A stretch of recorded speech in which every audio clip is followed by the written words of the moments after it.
En 2022, la Asamblea General de Naciones Unidas declaró que es un derecho humano un ambiente saludable. Es por eso que el activismo por un ambiente sustentable es urgente en la lucha por los derechos humanos para el futuro de todas las personas. Soy Clara Chaguín y comenzamos un nuevo episodio de Colectivas.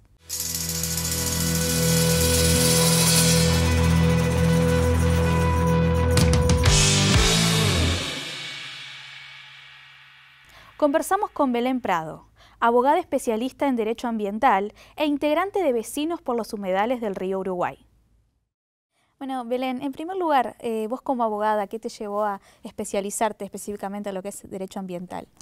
Yo, desde muy chica ya sabía que quería seguir el camino del derecho y bueno, al comenzar la universidad uno por ahí muy bien no sabe dónde va a terminar.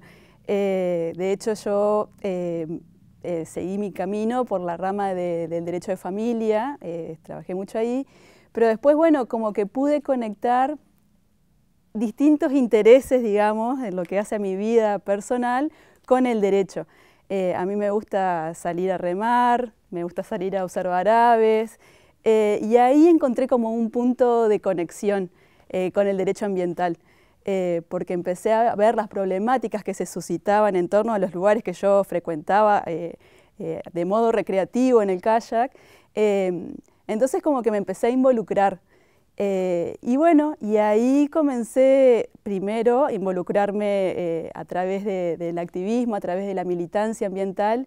Y por ahí hay muchas veces que a una le preguntan cuestiones puntuales de derecho, pero que por ahí tenían que ver más específicamente con el derecho ambiental o cómo resolver cuestiones. Y bueno, y eso es lo interesante del derecho ambiental, que hay que como abordarlo desde un lugar holístico, integrador, porque abarca un montón, es transversal un montón de cuestiones. Bueno, específicamente esto que decías, que observabas muchas de las problemáticas que existen hoy en día en Entre Ríos, está muy en debate el tema de la protección de los humedales. Y sobre todo teniendo en cuenta este proyecto de ley del cual vamos a hablar en un rato. En primer lugar, ¿por qué se hizo tan importante justamente la protección de los humedales en la provincia? La protección de los humedales no solamente en la provincia, sino en el país y a nivel global. Creo que ya está bastante claro que llegamos a un límite, que la naturaleza llegó a un límite. La comunidad científica hace años que nos viene alertando sobre que el comportamiento que estamos teniendo como humanidad, los modelos de desarrollo nos están llevando a catástrofes de ríos que se secan, devastación de ecosistemas, calentamiento global y crisis climática. Y bueno, en base a eso, los humedales son ecosistemas que son como unos perfectos aliados a lo que es la protección ambiental, al combatir la crisis climática. Porque, bueno, uno cuando por ahí empieza a recorrer este camino y empieza a involucrarse, hasta hace unos años atrás incluso no teníamos bien en claro qué eran los humedales. Uno empieza a involucrarse y sabes los lugares que tienen esa denominación, pero no sabes cuáles son las funciones que brindan al resto de la sociedad, cuáles son los servicios ecosistémicos que prestan, cuál es el valor intrínseco que tiene. Entonces por ahí uno, como decimos con mis compañeros y compañeras de Vecinos por los Humedales del Río Uruguay, es necesario conocer para proteger.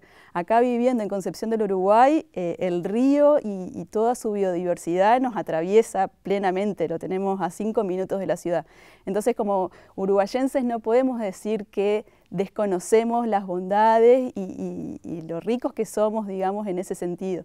Entonces, ¿cómo empezar a conocer un poquito más? Y bueno, volviendo a tu pregunta, es importante la protección porque son ecosistemas que son sumamente ricos.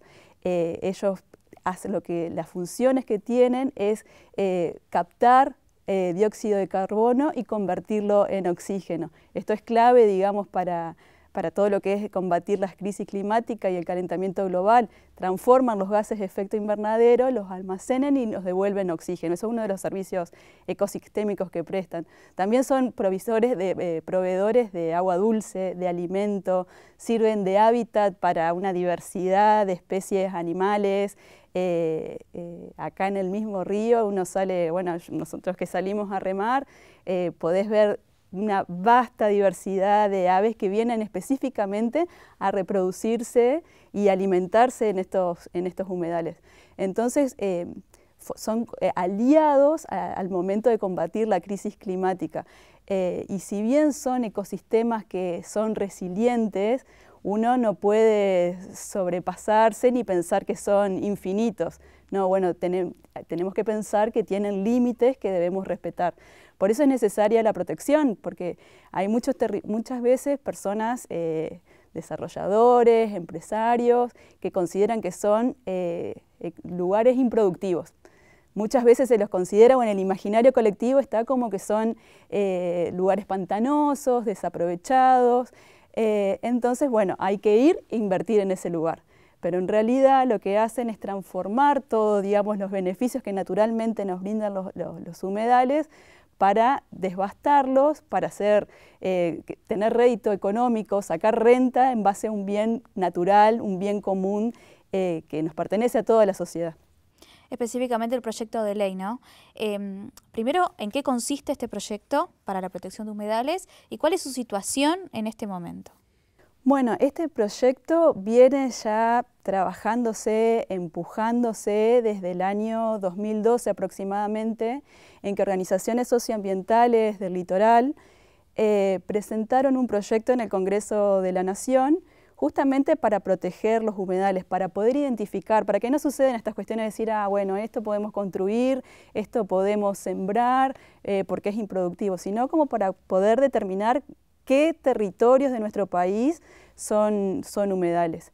Desde 2012 a la fecha ha habido diversos intentos porque esta ley salga. Perdió estado parlamentario con media sanción ya en 2 oportunidades y en 2020, en plena crisis de la pandemia, cuando todos y todas estábamos encerrados en nuestra casa, los humedales se empezaron a incendiar, empezó a desaparecer mucho territorio de lo que es el delta de nuestro país, el delta entrerriano y en diversas provincias también. Entonces ahí es como que empezó a aflorar de nuevo el tema, el debate se puso en agenda y comenzaron dentro de diputados de la Nación, comenzaron a presentarse diversos proyectos de diversos partidos políticos. Bueno, de esos proyectos se presentaron 15 en total. En ese contexto, en 2020, nosotros participamos con Vecinos por los Humedales del Río Uruguay, que a su vez forma parte de la Red Nacional de Humedales. Formamos parte de una de las reuniones informativas que lo que pretendía hacer es poner en conocimiento a diputados y diputadas de la Nación de cuáles son las problemáticas en el territorio. Porque muchas veces ellos se dedican, su trabajo es dictar leyes o trabajar sobre esas, muchos de ellos también ponen frenos, ponen palos en la rueda ante el avance, pero no conocen desde adentro la problemática. Entonces, como que bueno, cada una de las organizaciones socioambientales del país tuvo su lugar, pudo poner en voz, digamos, la problemática y los humedales del río Uruguay estuvieron presentes en esa oportunidad. Esto sucedió entre agosto y septiembre de 2020. Después de todas esas reuniones es como que quedó un poco parado, se logró en noviembre un dictamen unificado, es decir, de todo ese trabajo de reuniones informativas, más reuniones de diputados, diputadas, asesores, se trabajó en lograr un consenso, digamos, a ver, de esos 15 proyectos, cuáles eran los que iban a quedar. Ese dictamen unificado estaba bastante bien y estaba muy acorde a nuestras pretensiones, digamos, como organizaciones socioambientales, pero bueno, tiempos parlamentarios, otra vez cayó. A fines de 2021, ese dictamen unificado perdió estado parlamentario. En 2022, a principios de 2022, Leonardo Grosso, el diputado que es el presidente de la Comisión de Recursos Naturales y Ambiente Humano, retomó ese proyecto que había sido trabajado por diversos sectores partidarios, digamos, dentro del Congreso, así como de las organizaciones socioambientales, y lo volvió a presentar. En en un limbo parlamentario, si se quiere, porque lo presentaron en marzo, hasta mediados de año no se le asignaron giros a ese proyecto. Claro, no fue a ninguna comisión. No fue a ninguna comisión. Una vez que ingresa un proyecto a diputados o a senadores, se le asigna, digamos, tratamiento a cada una de las comisiones. Misteriosamente, desde marzo a mediados de año no se le asignaron giros. Empezamos a movilizarnos, a ver, presentando notas de por qué estaba sucediendo esto.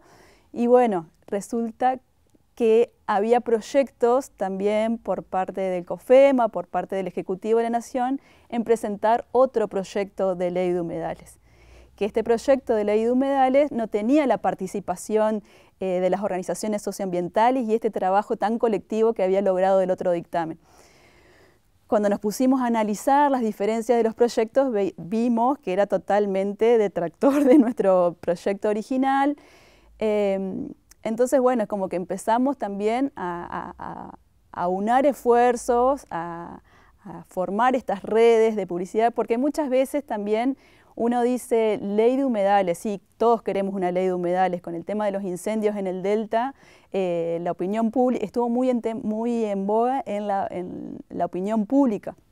Entonces ahí todos empezamos a hablar de ley de humedales y qué es, pero por ahí la persona que no está en la temática o que no está totalmente involucrada de lleno no sabe las diferencias y por ahí, por mínimas que sean, hace mucho a lo que es la protección efectiva de los humedales. Además de estos obstáculos burocráticos que ha pasado con montones de leyes, ¿no? A lo largo del tiempo, ¿qué otras trabas hay, digamos, por fuera, digamos, los sectores privados que no quieren que esta ley salga, digamos?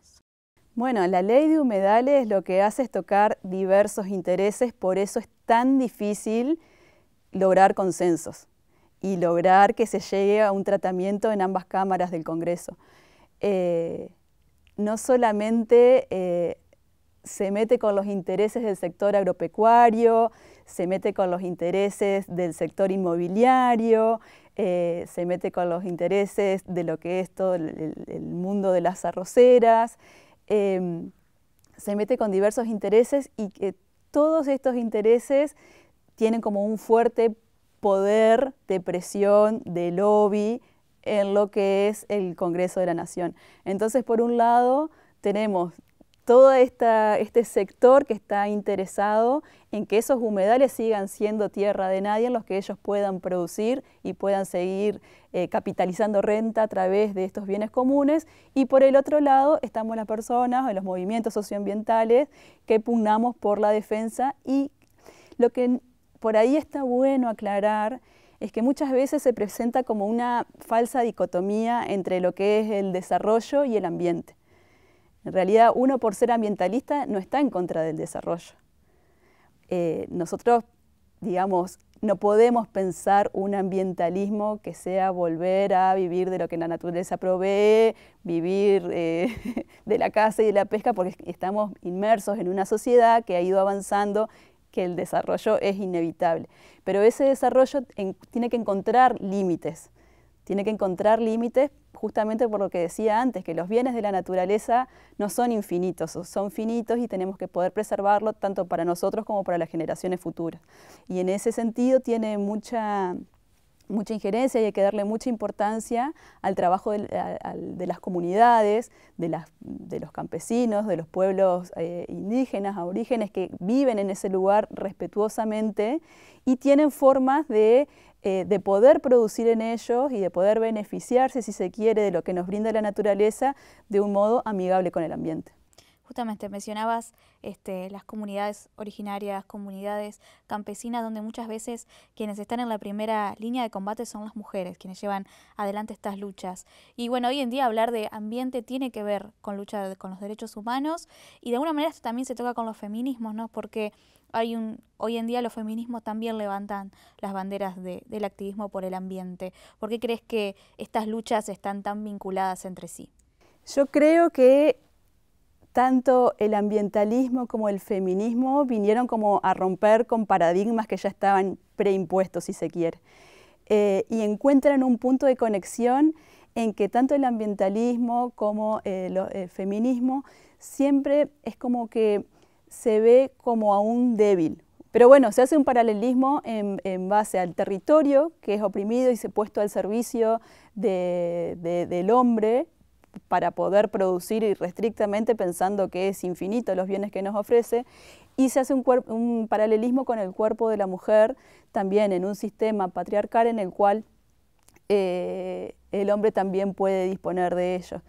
Entonces van muy de la mano también la lucha del feminismo, la lucha del ambientalismo, si se quiere son de los movimientos sociales que más han repercutido tanto en la opinión pública como en las políticas públicas, y es de eso, desde abajo, desde las bases, desde la organización, que eso también comparte el feminismo con el ambientalismo, poder organizarnos, poder compartir experiencias, tejer redes, sabiendo siempre que la salida a todas estas cuestiones es colectiva.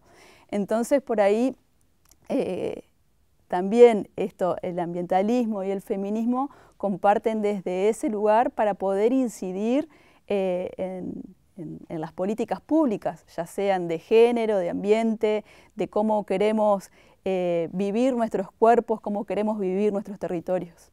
Belén, muchas gracias. No, gracias a todos.